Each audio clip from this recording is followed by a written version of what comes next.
सो जय हिंद दोस्तों, नमस्कार और आपका स्वागत है मेरे YouTube चैनल हेमंत ब्रजवासी क्लासेस में।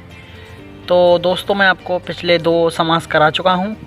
तो आज हम आपका ये तीसरा समास देखने वाले हैं, जिसका नाम है बहुब्रीहि समास। ठीक है, तो ये बहुब्रीहि समास मैं आपको बता देता हूँ होता क्या है।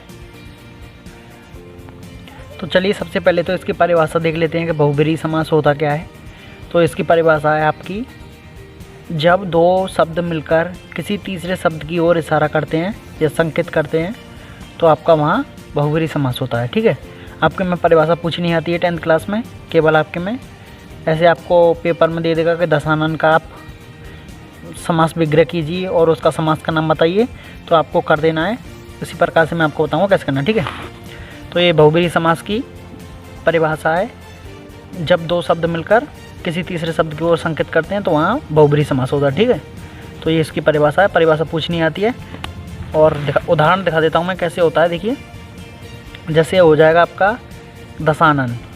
तो दशानन, इसका समास विग्रह कैसे होगा। तो 10 हैं आनन जिसके, अर्थात तो 10 आनन यानी सर। तो 10 सर किसके थे, तो रावण के। तो इसमें ये कहना ये चाह रही है परिभाषा कि 2 शब्द मिलकर किसी तीसरे शब्द की ओर क्या करते हैं, संकेत करते हैं। ठीक है, जैसे 10 हैं आनंद जिसके, 10 आनंद किसके होते हैं, रावण। तो ये किसी और की तरफ संकेत कर रहे हैं ना। तो ऐसे ही ये समास क्या होता है, किसी और की ओर संकेत करता है।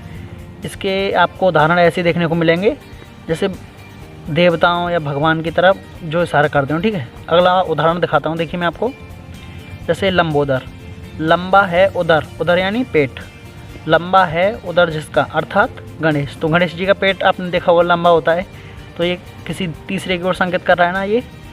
तो ऐसे ही ये तीसरे की ओर संकेत करते हैं। जैसे अगला उदाहरण है आपका मुरलीधर, तो मुरली को धारण करने वाला, अर्थात श्री कृष्ण।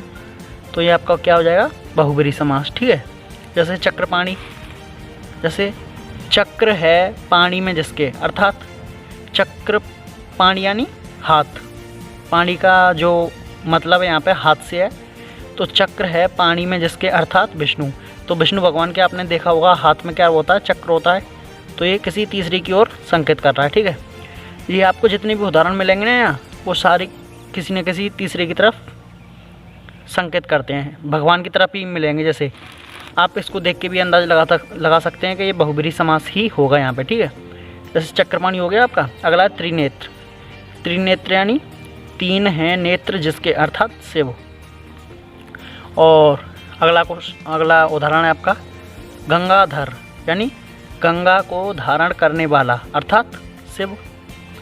अगला उदाहरण है पंचानन, 5 हैं आनन जिसके, आनन यानी सर।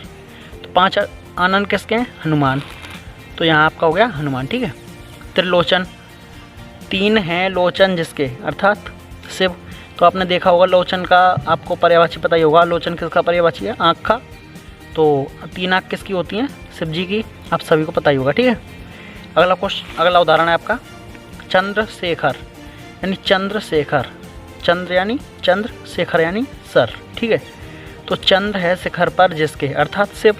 आपने देखा होगा कि शिव जी के सर पे क्या होता है, चंद्रमा होता है, आधा चंद्रमा, और उनके गले में नाग लटका हुआ होता है। उनके जो सर पे गंगा निकलती है तो उसको गंगाधर भी बोलते हैं उनको। तो ये सारे किसके पर्यायवाची हैं, शिव जी के पर्यायवाची हैं।